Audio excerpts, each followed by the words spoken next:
හරි මේ වීඩියෝ එකෙන් කතා කරන්නේ මම heart එකේ development එක සම්බන්ධයෙන්. එතකොට දැන් heart එකේ development එක ගත්තාම embryo එක දැන් අපි දන්නවනේ මේ organ develop වෙනවා කියලා. ඒ organ develop වෙද්දී මුලින්ම පළවෙනියටම develop වෙන organ එක තමයි heart එක කියලා කියන්නේ. හරිද?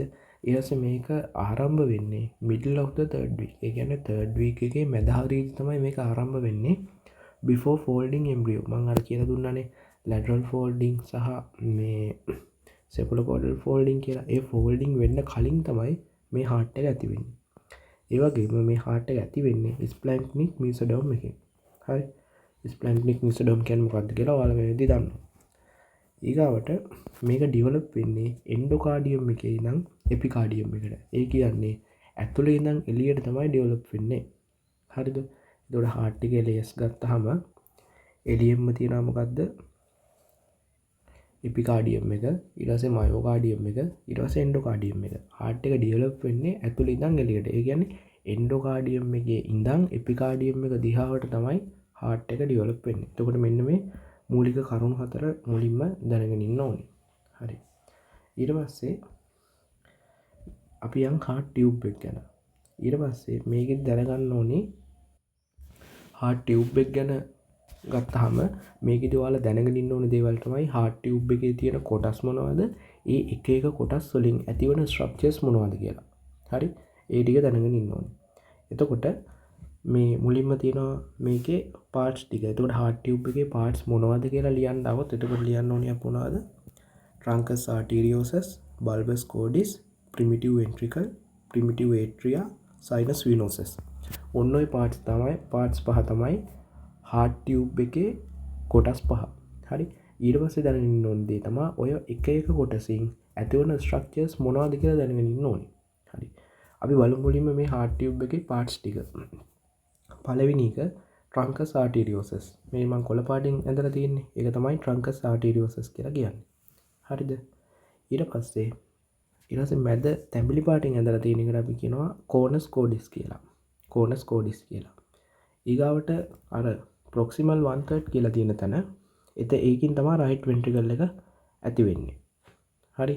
එතකොට ඒ සම්පූර්ණ ස්ට්‍රක්චර් එකට අපි කියනවා bulbus cordis කියලා. සමහර තැන්වලදී මේ truncus arteriosus එක හැර ඉතිරි කැලි දෙකටත් truncus මේ bulbus cordis කියලා තියෙනවා. හරි. ඊට පස්සේ ඊගාව part එක තමයි primitive ventricle.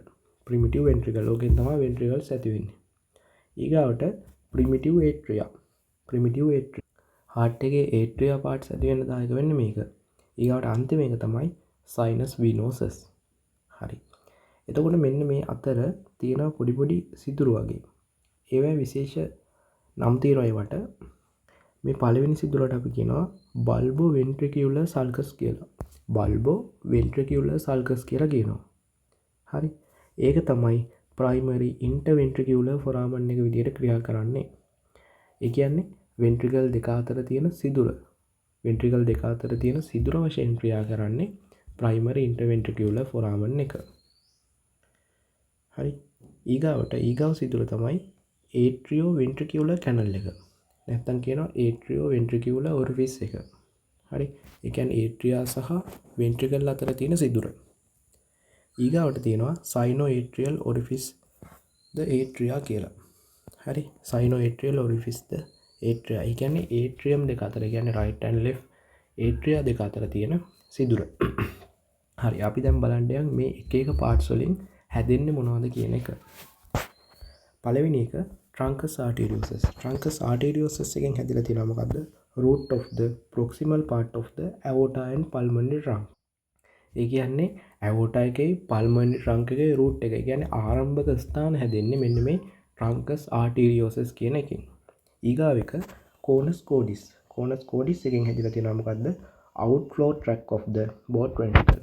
ventricle වල outflow tract එක හදලා තියෙන්නේ මේ conus cordis කියන එකෙන්.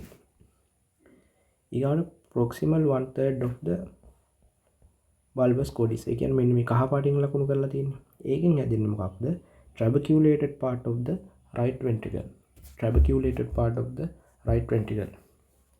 හරි. අපි දන්නවා එතකොට ventricle එක ගත්තාම smooth part එකක් තියෙනවා trabecular part එකක් තියෙනවා කියලා. ඒකේ trabecular part එක හැදෙන්නේ මෙන්න මේ කොටසින්. ඊගාවට primitive ventricle. Primitive ventricle එකෙන් හැදෙන්නේ මොකද්ද? trabecular part of the left ventricle. කලින් හැදුනේ මොකද්ද? trabecular part of the right ventricle. ඒක හැදුනේ මොකෙන්ද? අර proximal 1/3 එකකින්. දැන් primitive ventricle එකෙන් හැදෙන්නේ මොකද්ද? trabecular part of the left ventricle එක. හරි, ඒක පැහැදිලිව වෙන් කරලා මතක තියාගන්න වෙනවා. ඊගාවට primary atrium. Primary atrium එකෙන් හැදෙනවා anterior portion of the both atria. ඒ කියන්නේ atrium දෙකේම anterior part දෙක හැදෙනවා මේ primitive atrium එකේ. ඊට අමතරව both auricles දෙක හැදෙනවා. ඊගාට sinus venosus එක ගත්තාම posterior portion of the right atrium එකේ anterior portion එක හැදුවේ කවුද? primitive atrium එකෙන්. posterior portion එක හදන්නේ කවුද? venous sinuses එකෙන්. sinus venosus එකෙන්. ඊගාවට SA node එක සහ ඊට අමතරව coronary sinus එක හදනවා. හරි. එතකොට මේ ටික හොඳට මතක තියෙන්න ඕනි. මේ heart tube එකේ parts ටික මොනවද? ඒක parts වලින් හැදෙන්නේ මොනවද කියන එක හොඳටම මතක තියෙන්න ඕනි. එතකොට අපි මේ orifice ගැන ආයෙ බලන්න කිව්වොත් මම පළවෙනි එක කිව්වා මොකද්ද? bulboventricular sulcus. ඒ කියන්නේ මොකද්ද? primary interventricular foramen එක. ඒ කියන්නේ ventricle දෙක අතර තියෙන සිදුර. හරිනේ. මේ මෙතන primitive ventricle එකෙන් හැදෙනවා කිව්වේ මොකද්ද? left ventricle එක. අර bulbous cordis එකේ proximal 1/3 එකෙන් හැදෙනවා කිව්වේ මොකද්ද? right ventricle එක. right ventricle එක සහ left ventricle එක අතර තියෙන සිදුර මොකද්ද? interventricular foramen. එතකොට ඒක හරි.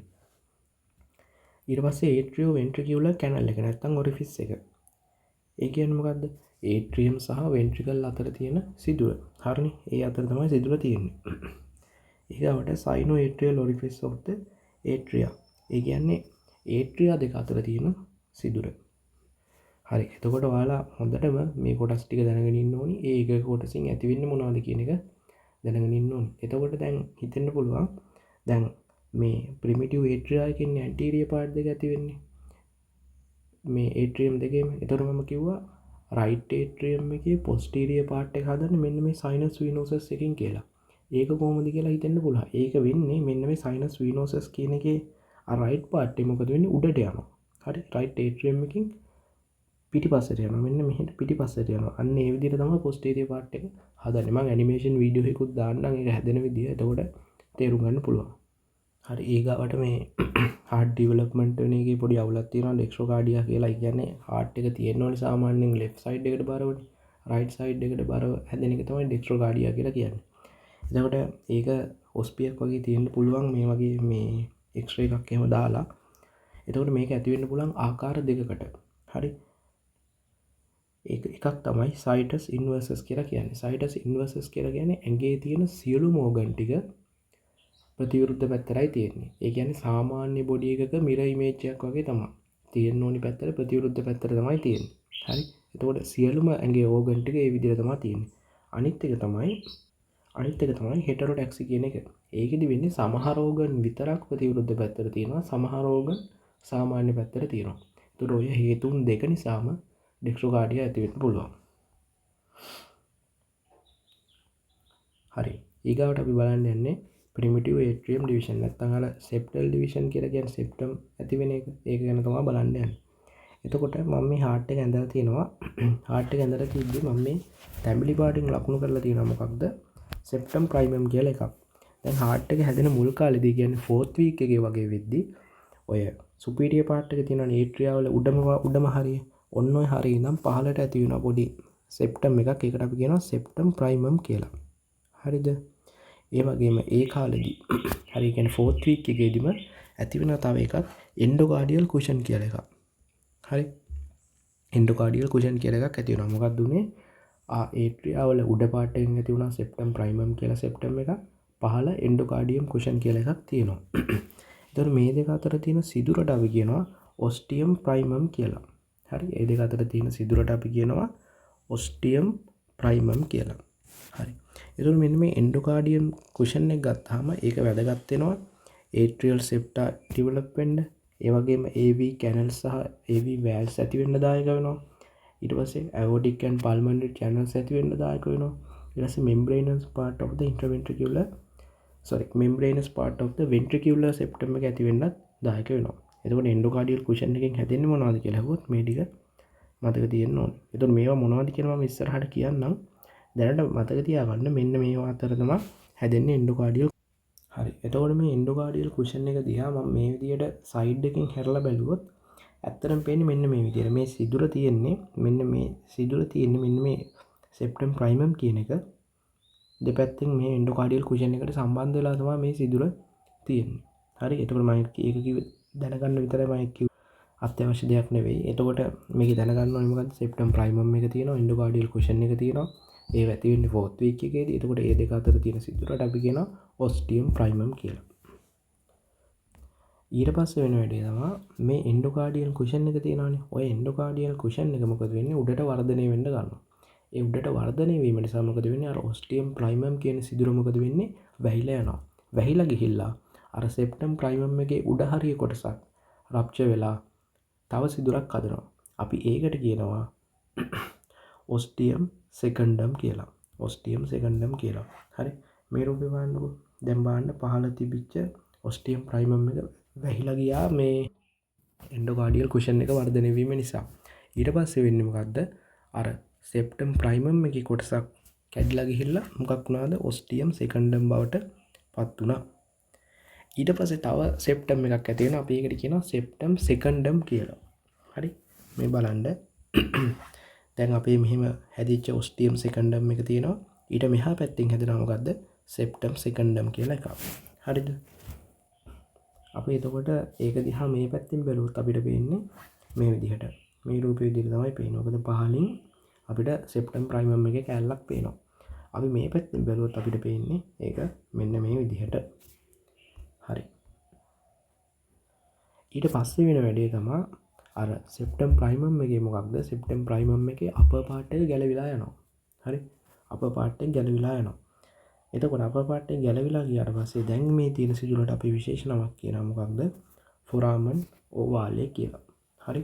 ෆොරාමන් ඕවාලේ කියලා. ඒ ෆොරාමන් ඕවාලේ එක හදන්න දායක වෙන්නේ මොකක්ද කියලා අහුවොත් සෙප්ටම් සෙකන්ඩම් එක කියලා තමයි කියන්න ඕනේ. හරි. එතකොට මේ අර ඉතිරි වෙච්ච සෙප්ටම් ප්‍රයිමම් එකේ කෑල්ල තියෙනවානේ. අර ඉතිරි වෙච්ච සෙප්ටම් ප්‍රයිමම් එකේ කෑල්ල මොකක් විදිහට ක්‍රියා කරනවද? ෆොරාමන් ඕවාලේ එකේ වැල් එක විදිහට ක්‍රියා කරනවා. ඉතිරි වෙච්ච සෙප්ටම් ප්‍රයිමම් එකේ කෑල්ල ෆොරාමන් ඕවාලේ එකේ වැල් එක විදිහට ක්‍රියා කරනවා. හරි. එතකොට මේ ෆොරාමන් ඕවාලේ එකේ වැල් එක හැදෙන්නේ මොකෙන්ද? සෙප්ටම් ප්‍රයිමම් එකෙන්. ඒ දෙක මතක තියාගන්න. ෆොරාමන් ඕවාලේ එක හැදුනේ සෙප්ටම් සෙකන්ඩම් එකෙන්. ෆොරාමන් ඕවාලේ එකේ වැල් එක හැදුනේ මොකන්ද? මොකෙන්ද? අර ඉතිරි වෙච්ච සෙප්ටම් ප්‍රයිමම් එකේ කෑල්ලෙන්. ඊගාවට බලන්න ඕනේ අපි මේ ෆොරාමන් ඕවාලේ එකට මොකද වෙන්නේ කියලා. fate of the foramen ඕවාලේ. ඒකෙදි වෙන්නේ වෙන වැඩේ තමයි දැන් ඉපදුනාට පස්සේ මොකද වෙන්නේ? left atrium එකේ pressure එක වැඩි වෙනවා right atrium එකට වඩා. ඒ කියන්නේ මෙන්න මේ පැත්තේ pressure එක වැඩි වෙනවා මේ පැත්තේ pressure එකට වඩා. ඒ නිසා මොකද වෙන්නේ? මෙන්න මේ foramen ඕවාලේ එක තල්ලු වෙනවා මෙන්න මෙහාට. තල්ලු වෙලා උතන තියෙන සිදුර වැහිලා යනවා. අපි මේ සිදුර වැහුණාට පස්සේ ඒතන ස්ට්‍රක්චර් එකට අපි කියනවා fossa ovalis කියලා. fossa ovalis කියලා. ඊළඟට කියනවා its flow represent the persistent part of the septum primum. මේ fossa ovalis කියන එකේ flow එක represent කරනවා අර කලින් තිබිච්ච septum primum එකේ ඉතිරි වෙච්ච කැලේ. හරි. හරි. ඊගාවට අපි යන්නේ heart එකේ වැදගත්ම කොටසක්. ඒ තමයි atrial formation එක ගැන. හරි. එතකොට මේ atrial formation එක ගැන past papers වල අහලා තියෙනවා. ඒ නිසා මේක ගොඩක් වැදගත් එකක්. හරි. දැන් බලමු. දැන් අපි කතා කරන්න යන්නේ heart එකේ atrium ඇති වෙන්නේ කොහොමද කියන එක සම්බන්ධයෙන්.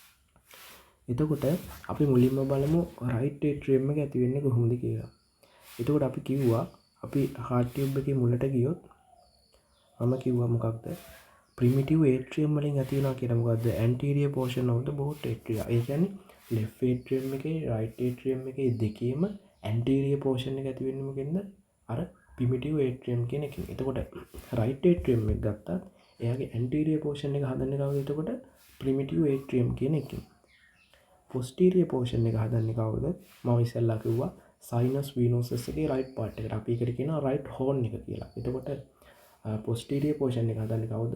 right horn of the venous synosus. නැත්නම් sinus venosus. හරි. ඔය විදිහට තමයි එතකොට right atrium එක ඇති වෙන්නේ. හරිද? හරි. ඊගාවට මට මේක පොඩි කැලලක් ලියන්න අමතක වෙලා තිබ්බා. එතකොට මේ මම කියවනේ anterior portion එක නැත්නම් trabecular part එක හැදෙනවා මේ ප්‍රිමිටිව් ඒට්‍රියම් එකෙන් ස්මූත් පාර්ට් එක නැත්නම් පොස්ටීරියර් පාර්ට් එක හැදෙනවා මොකද්ද right horn of the sinus venosus. එතකොට මෙන්න මේ දෙක ඒ කියන්නේ posterior part එක anterior part එක එකිනෙක වෙන් කරලා තියෙනවා internally. ඒ කියන්නේ ඇතුලෙන් වෙන් කරලා තියෙන්නේ crista terminalis කියලා කෑල්ලක්. හරි crista terminalis කියලා කෑල්ලකින් තමයි ඇතුලෙන් වෙන් කරලා තියෙන්නේ. එළියෙන් වෙන් කරලා තියෙන එකට අපි කියනවා sulcus terminalis කියලා. මේ anterior portion එකයි posterior portion එකයි වෙන් කරලා තියෙන parts වල තමයි ඒ නම කියන්නේ. හරි. ඊට පස්සේ අපි බලමු left atrium එක ඇති වෙන්නේ කොහොමද කියලා. මම කිව්වා primitive atrium එකකින් තමයි both atrium වල anterior portion එක ඇති වෙන්නේ කියලා. එතකොට left atrium එක ගත්තත් එයාගේ anterior portion එක. එහෙම නැත්නම් trabecular portion එක ඇති වෙන්නේ මොකෙන්ද? එතකොට primitive atrium එකෙන්. අපි බලුවොත් posterior part එක ඇති වෙන්නේ මොකෙන්ද කියලා. absorb part of the pulmonary vein. අර pulmonary vein එක ඇති වෙන කොටසකින් තමයි posterior part එක ඇති වෙන්නේ. එතකොට ඔන්න ඔය ටික තමයි atrium ඇති වෙන විදිහ. ඊගාවට මේත් එක්කම මම කියන්නම් මෙන්න මේ atrium ඇති වෙද්දී ඇති වෙන්න පුළුවන් defects ගැන. එතකොට මේක මෙතනදීම කියපුවාම තේරුම් ගන්න ලේසි. එතකොට පළවෙනි එක තමයි absence of both septum primum and secundum. septum primum එකයි septum secundum එකයි දෙකම නැති වුණොත් මොකද වෙන්නේ? මොකද වෙන්නේ? common atrium එකක් හැදෙනවා. මොකද ඒ අතර septum එකක් නැහැනේ. ඒ නිසා common atrium එකක් ඇති වෙනවා. අනිත් එක තමයි සමහර අවස්ථාවලදී septum secundum එක නැති වෙනවා. හරි. ඊට අමතරව වෙන වැඩි තමයි excessive resorption of the septum primum. මම කියන්නේ septum primum එක කැඩෙනවා කියලා. ඒ කැඩෙද්දි විශාල වශයෙන් කැඩෙනවා. ඒ විශාල වශයෙන් කැඩෙනවා වෙන වැඩි තමයි මොකද්ද? foramen ovale එක ලොකු වෙනවා. ලොකු foramen ovale එකක් ඇති වෙනවා. ඊගාවට තියෙන්නේ formation of the atrioventricular canal. මේක සරලව කියව ගන්න පුළුවන්, මේක තේරුම් ගන්න පුළුවන් මේක කියුවාම. ඒ නිසා ඔයාලා මේක කියව ගන්න. මේ atrioventricular canal කියලා කියන්නේ AV canal එක. ඒ කියන්නේ atrium සහ ventricle අතර තියෙන සිදුර ඇති වෙන විදිය. ඊගාවට AV valves formation ඒකත් තියෙන කියව ගන්න. එකේ චූටි සරල දෙයක් තියෙන. ඒ නිසා ඒකේ ලොකුට කියන්න දෙයක් නැහැ. මේ පොඩ්ඩක් කියව ගන්න. හරි. ඊගාවට තියෙන්නේ interventricular septum එක.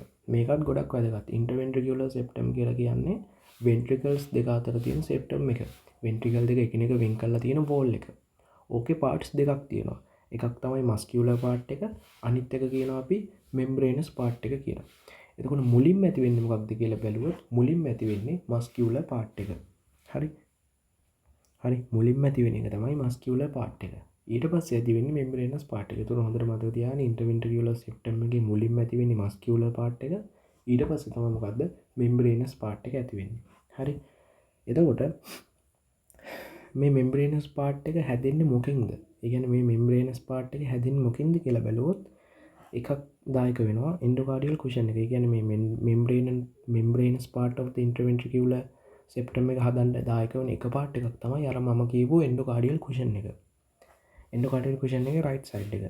ඊට පස්සේ ඊට අමතරව aortic pulmonary septum එක. ඊගාවට muscular part of the septum. මෙන්න මේ muscular part එකක් දායක වෙනවා මෙන්න මේ membranous part එක හදන්න. එතකොට ඕක තමයි interventricular septum එක ඇතිවීම සම්බන්ධයෙන් දැනගත යුතු කරුණු ටික.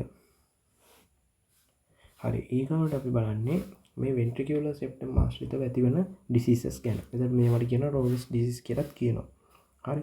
එතකොට මේකෙදි වෙන එක අවුලක් තමයි absence of membranous part of the interventricular septum. එතකොට මොකද වෙන්නේ? එතකොට ventricle දෙක අතර සිදුරක් තියෙනවා මේක නිසා. හරි. ඊට පස්සේ persistence of interventricular foramen. අර ඒ දෙක අතර තියෙන සිදුර මොකද වෙන්නේ? එතකොට දිගටම තියෙනවා. හරි. persist කියලා කියන්නේ ඒක කියන්නේ දිගටම තියෙනවා කියන එක. හරි. ඊගාවට අපි යන්නේ heart tube එකේ පහළම part එක. venous cyanosis කියන එක නැත්නම් sinus venosus කියලා කියන්න පුළුවන්. එතකොට මම මේ ඇඳලා තියෙන රූපේ ඔයාලට මතක තියාගන්න පුළුවන් නම් ගොඩක් හොඳයි. ඒක ලේසි. එතකොට මේක අපි right side එකට කියනවා අපි right sinus horn කියලා, left side එකට කියනවා left sinus horn කියලා කියනවා. එතකොට මේ එක එක horn එක ගත්තාම ඒකේ වෙන වෙනම parts තියෙනවා. අපි මුලින් ඉඳන් බලාගෙන යමු. එතකොට මුලින්ම ඇති වෙලා තියෙනවා මොකද්ද? common cardinal vein කියලා එකක්. ඒ common cardinal vein එක දෙකට බෙදිලා එකක් හදනවා anterior cardinal vein සහ posterior cardinal vein කියලා. දෙවෙනි part එක තමයි මොකද්ද? umbilical vein එක. තුන්වෙනි part එක තමයි vitelline vein එක. left side එකෙත් ඔය විදිහමයි common cardinal vein එක හැදුණා, anterior cardinal vein එක හැදුණා, posterior cardinal vein එක හැදුවා. ඊට පස්සේ තියෙනවා umbilical vein එක සහ vitelline vein එක. එතකොට මෙන්න මේ එක එක veins මෙන්න මේ එක එක parts වලට අනාගතයේදී මොකද වෙන්නේ කියන එක හොඳටම දැනගෙන ඉන්න ඕනේ. ඒක මතක තියාගන්න මෙහෙමයි. දැන් මේ රූපේ ඇඳා අපි මේකෙදි කරන්නේ ඇත්ත නැත කියලා කපාගෙන යන එක. ඒ කියන්නේ මෙහෙමයි. දැන් මුලින්ම තියෙන කාඩිනල් කොමන් කාඩිනල් වෙන් එකනේ. ඒක ඇත්ත. ඊට පස්සේ දෙවෙනි එක නැත. ආයෙ මේක ඇත්ත. මේක නැත. ඇත්ත නැත. ඒ විදිහට ඇත්ත නැත කියලා මාරුවෙන් මාරුවට කපාගෙන යන්න තියෙන. කියන්නේ අනාගතයේ වෙද්දී ඒවා තියෙනවද නැද්ද කියන එක. පළවෙනි එක ඇත්ත, දෙවෙනි එක නැත්ත, ඊට ආයෙත් ඇත්ත, එසේ ආයෙ නැත්ත, ආයෙ ඇත්ත, ආයෙ නැත්ත. ওই විදිහට මාරුවෙන් මාරුවට ඇත්ත නැත කියලා දාගෙන යන්න තියෙනවා. එතකොට අපි බලන්න ඕනේ මේ අනාගතයේ වෙද්දිත් ඉතුරු වෙන පාර්ට්ස් තියෙනවානේ. ඒ පාර්ට්ස් වලින් මොනවද හැදෙන්නේ කියන එක දැනගෙන ඉන්න ඕනේ. එතකොට කොමන් කාඩිනල් වෙන් එකේ පාර්ට්ස් දෙකක් තියෙනවා. ඇන්ටීරියර් කාඩිනල් වෙන්. ඇන්ටීරියර් කාඩිනල් වෙන් එකේ තමයි මොකද්ද හැදෙන්නේ? සුපීරියර් වෙන කවායක. සුපීරියර් වෙන කවායක හැදෙන්නේ ඇන්ටීරියර් කාඩිනල් වෙන් එකෙන්. ඊගාවට පොස්ටීරියර් කාඩිනල් වෙන් එක ගත්තාම ඒකෙන් ඇති වෙන්නේ ඒ සයිගස් වෙන් එක. ඒ සයිගස් වෙන් එක. දැන් ඒ දෙක එකට තිබ්බයි කියලා පටල ගන්න එපා. ඉන්ෆීරියර් වෙන කවායක නෙවෙයි ඇති වෙන්නේ ඒ සයිගස් වෙන් එක. ඊගාවට අම්බිලයිකල් වෙන් එක රයිට් අම්බිලයිකල් වෙන් එක නැති වෙලා යනවනේ. එතකොට ඒක නැහැ. එහෙම කැලලක් නැහැ අනාගතේ. ඊගාට අර විටලයින් වෙන් එක තියෙනවනේ රයිට් සයිඩ් එකේ. ඒ විටලයින් වෙන් එක තමයි මොකක් බවට පත් වෙන්නේ නේද? ඉන්ෆීරියර් වෙන කවායක බවට පත් වෙන්නේ.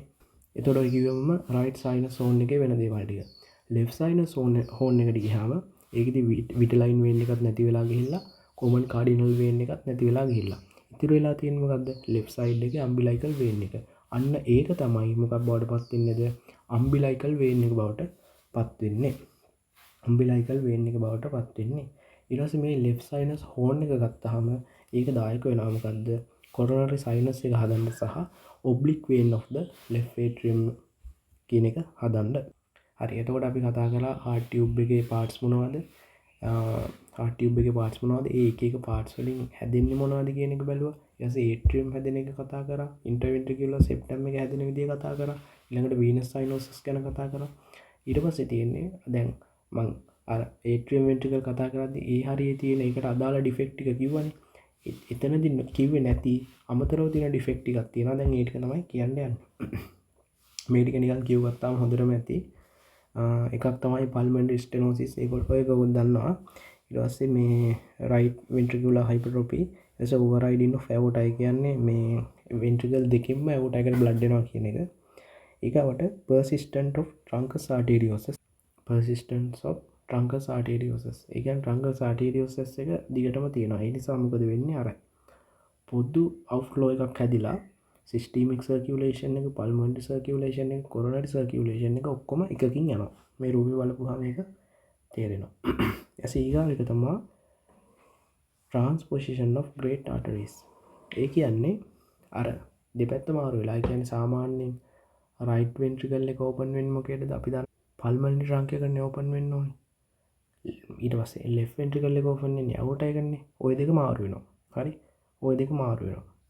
aorta එක open වෙනවා right ventricle එකට, pulmonary trunk එක open වෙනවා left ventricle එකට. හරි. ඒක තමයි මේ transposition of the great arteries කියලා කියන්නේ. මේකත් පොඩ්ඩක් කියව ගන්න. ඒක එච්චර ලොකු දෙයක් නෑ. හරි.